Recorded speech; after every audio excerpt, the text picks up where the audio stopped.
Assalamualaikum warahmatullahi wabarakatuh. Bismillahirrahmanirrahim. Alhamdulillahi rabbil alamin. Wabihi nasta'inu ala umuri dunya waddin. Wassalatu wassalamu ala asrafil anbiya'i wa imamil mursalin. Sayyidina wa maulana Muhammadin. La hawla wa la quwwata illa billahil aliyyil azim, amma ba'du. Para pendengar Radio Abirawa yang berbahagia, mustami'in, mustami'at, hadani Allah wa iyyakum. Alhamdulillahirabbil alamin, puji syukur kita haturkan kehadiran Allah Subhanahu wa taala yang telah memberikan kenikmatan kita, kenikmatan iman dan Islam, sehingga kita dapat menjalankan puasa pada hari ini dengan senantiasa tanpa satu halangan apapun. Salawat beserta salam semoga tetap tercurah kepada baginda Nabi Muhammad sallallahu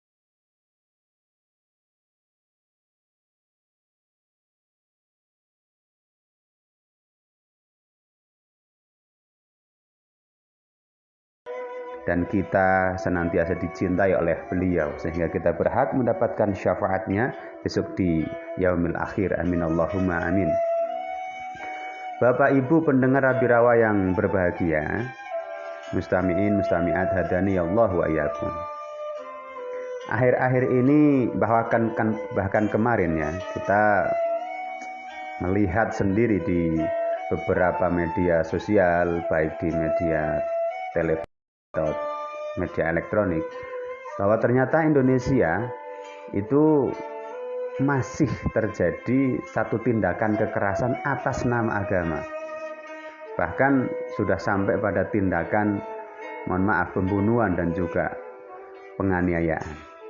Ini menunjukkan satu keadaan bahwa ternyata kita belum mampu sementara ini menunjukkan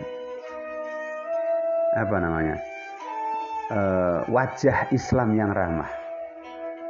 Karena kejadian-kejadian kecil itu yang dilakukan oleh sekelompok atau sekelumit orang kecil itu sangat menciderai citra Islam yang harusnya kita dengan ramah, kita dengan cara yang santun, ternyata dengan seperti itu.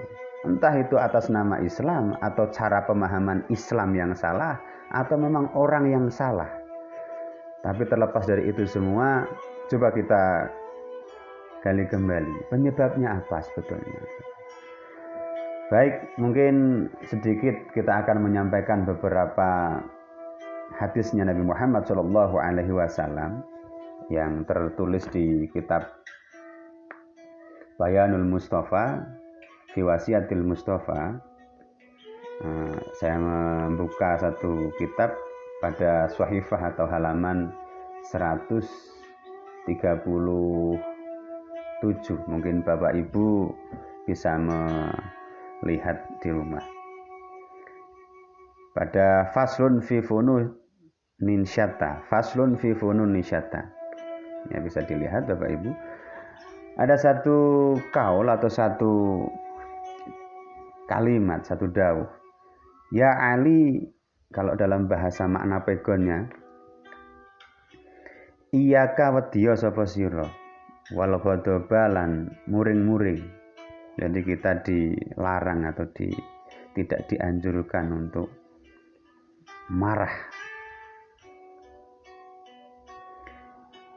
Fa innahu mongko setuhune ghadab atau marah iku minasyaitani, saking syaitan atau perbuatan syaitan. Wa huwa utai syaitan iku akdaruma, luweh olahe nguasani. Iku akdaru luweh oleh nguasani.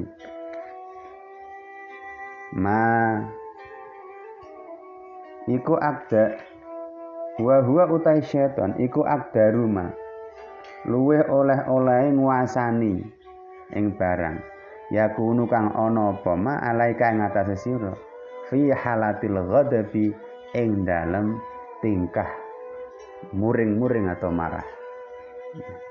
Sering kita lihat bahwa awal mula terkadang orang melakukan hal-hal konyol itu mereka dipancing kemarahannya.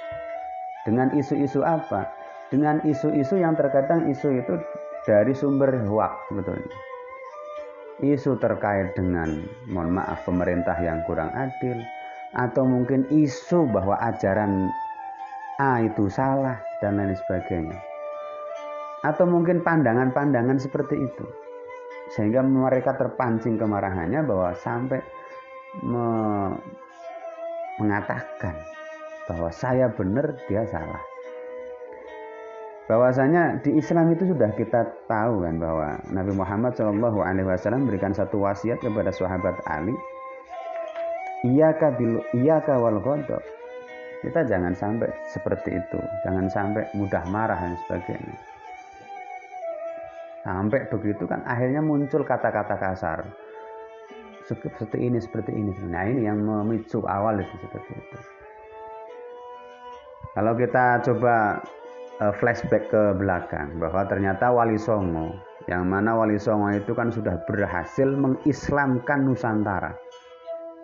Ya. Itu dengan cara yang lembut, dengan cara yang lemah, dengan cara yang baik. Tidak dengan cara cacian, tidak dengan cara makian, tidak dengan cara peperangan atau kekerasan. Tidak sama sekali.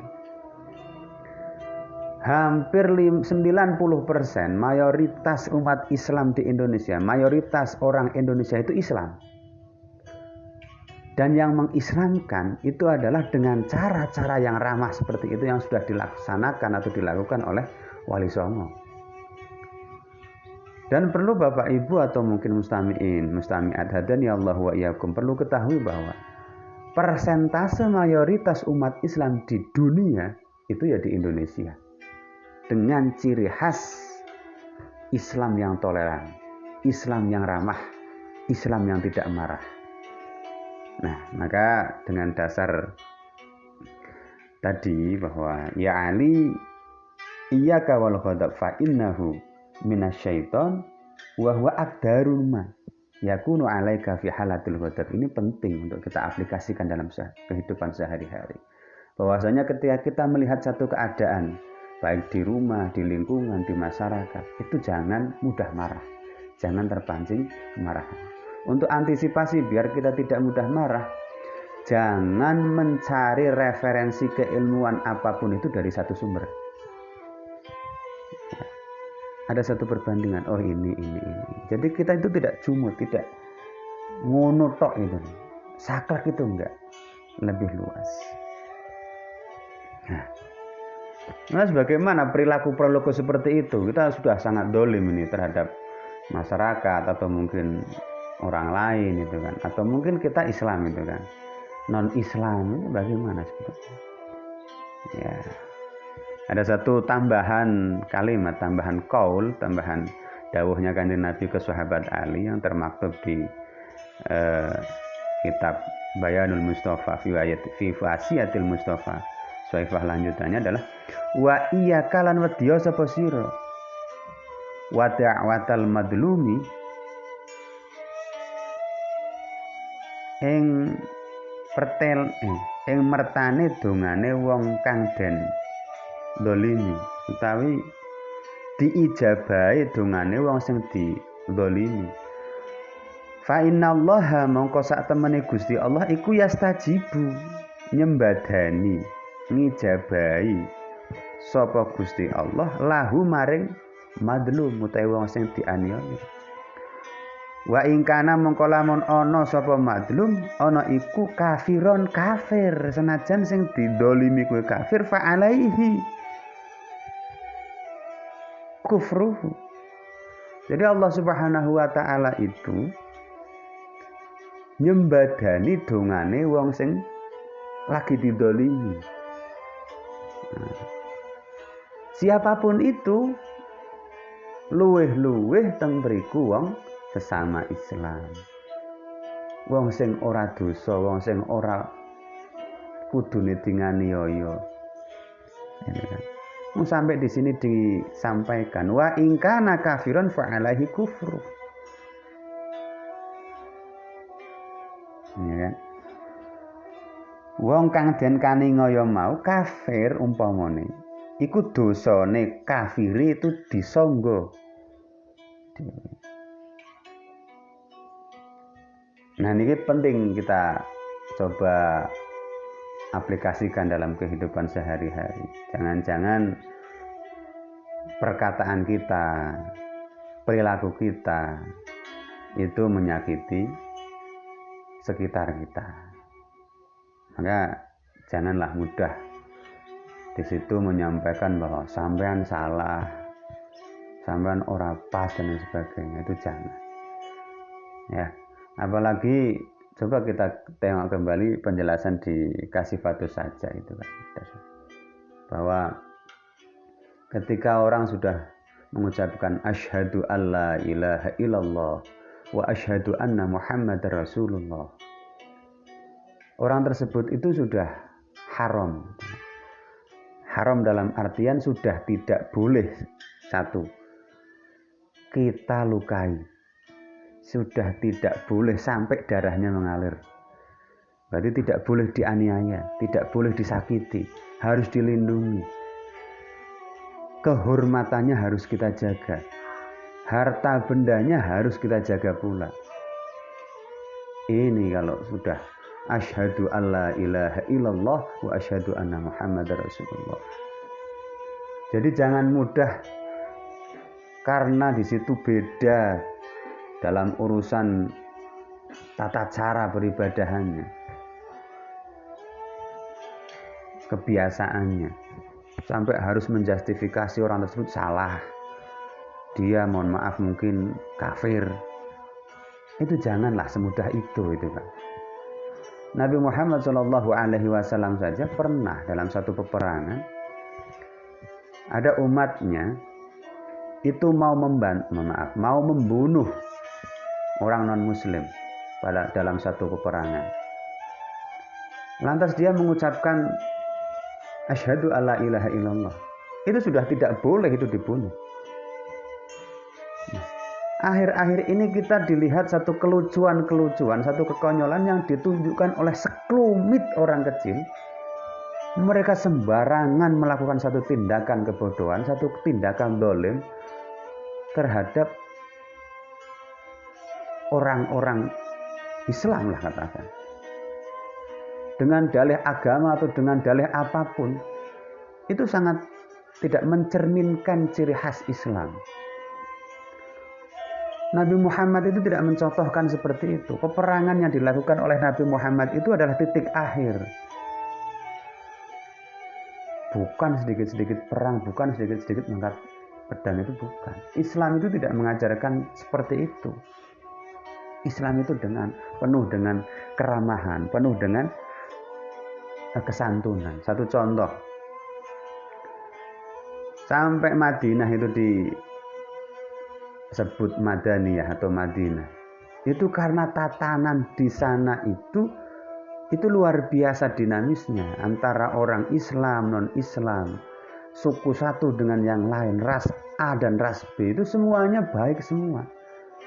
Nabi Muhammad membuat satu piagam Madinah namanya.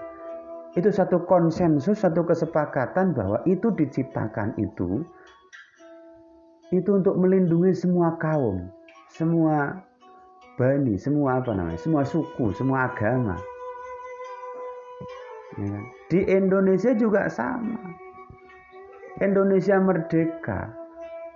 Itu yang memerdekakan itu tidak hanya orang Islam, tidak hanya orang selain Islam, tidak hanya orang Jawa, tidak hanya orang apapun itu suku, orang Irian, orang Papua dan sebagainya, orang Maluku dan sebagainya, tidak. Semua komponen yang ada di Indonesia ini ikut memerdekakan bangsa Indonesia, sehingga kita bisa nyaman beribadah, sehingga kita bisa nyaman untuk melaksanakan dakwah.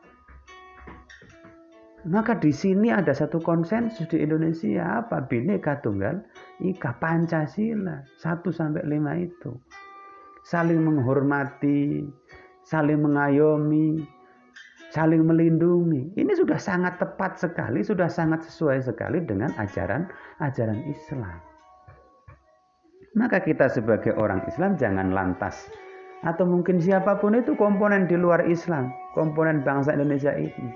Ayolah kita saling menjaga, saling melindungi, saling menghormati satu sama lain, agar tercipta satu kondisi masyarakat yang madaniyah itu tadi, yang damai, sehingga kita mampu untuk menciptakan kondisi masyarakat yang produktif.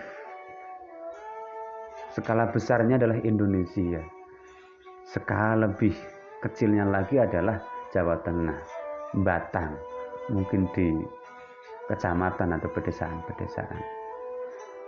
Kalau kita bisa melihat satu kondisi yang sama, kenapa kita harus melihat perbedaan? Ya kan?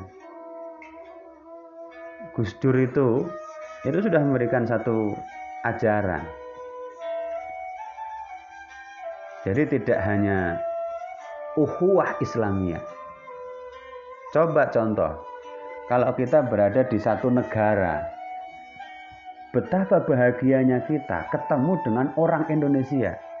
Apapun itu sukunya, apapun itu agamanya. Satu contoh, kita ketemu di Paris atau mungkin di Madinah atau mungkin dimanapun. Assalamualaikum. Belum salam dulu lah.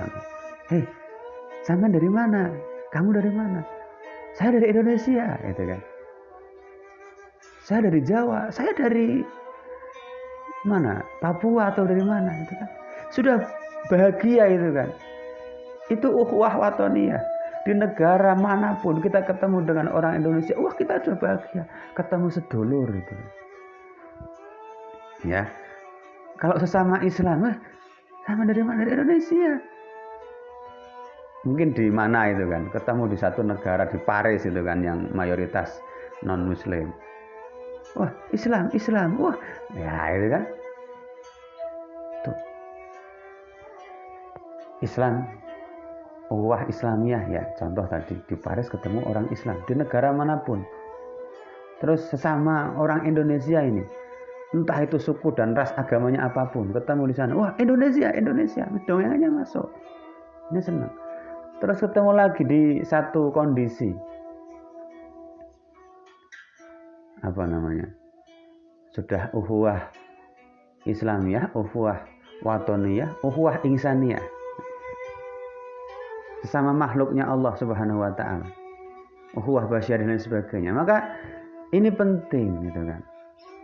Wali-wali kita, aulia-aulia Allah itu kan sungguh sangat memberikan satu kondisi yang atau ajaran yang begitu luar biasa baik. Tidak hanya dengan manusia, kita dengan sesama makhluknya Allah Subhanahu wa taala saja kita harus saling mengasihi. Sampai ada satu wali Allah itu untuk meningkatkan tingkat takorubnya, kedekatannya kepada Allah Subhanahu wa taala. Beliau ini tidak berani atau mungkin menghindarilah kata tepatnya, makanan yang di situ ada unsur hayawaniyahnya atau hewan. Nah, kalau di kalangan bangsa Indonesia atau Islam kita itu kan sering kadang guru-guru kita itu memberikan satu ajaran. Puasa ini itu kan kalau makan sahur dan buka jangan makan yang di situ ada ruhnya, bahasa tarkuruh. Itu tidak dengan tujuan apapun, tujuannya untuk lebih mendekatkan diri kepada Allah Subhanahu wa taala. Di mana kita di situ diajarkan untuk menyayangi menyayangi makhluk-makhluk ciptaan Allah. Ya kan? Hadirin hadirat rahimakumullah, mustami'in mustami'at, hadaniyallahu wa iyyakum, pendengar Radio Abirawa yang berbahagia. Mungkin itu yang bisa kita sampaikan. Intinya adalah tetap kita harus menjaga persatuan dan kesatuan, karena itu yang diajarkan oleh agama Islam. Dengan dasar apapun, itu tidak benar ketika kita menyakiti, mendolimi, menganiaya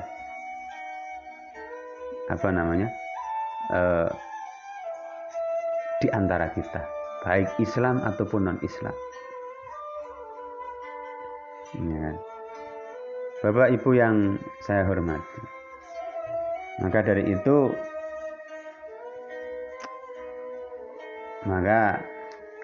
hikmah daripada puasa ini diantaranya adalah maka kita memberikan satu sumber-sumber yang benar.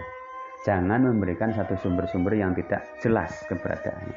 Satu misal hoax yang tidak jelas referensinya. Ini perlu kita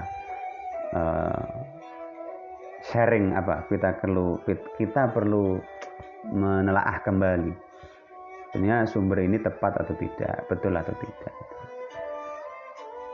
Mungkin itu, mudah-mudahan Allah Subhanahu wa taala senantiasa menerima puasa kita, tarawih kita, menerima witir dan juga ibadah-ibadah yang lainnya. Dengan senantiasa kita meningkatkan ibadah kita pada bulan Ramadan dengan majelis-majelis ilmu, dengan tadarus Al-Quran, dan senantiasa berbuat baik kepada lingkungan, keluarga, dan juga masyarakat kita. Ingat, khairun nas anfa'uhum linnas.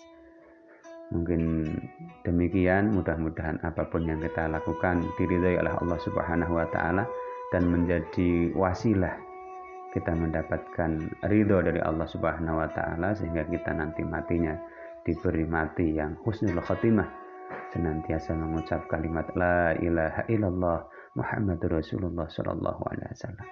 Dosa-dosa kita diampuni di sisi Allah Subhanahu wa taala, dosa-dosa orang tua kita, guru-guru kita, dan juga sahabat-sahabat kita kaum muslimin muslimat. Demikian, wallahul muwaffiq ila aqwamit thoriq. Wassalamualaikum warahmatullahi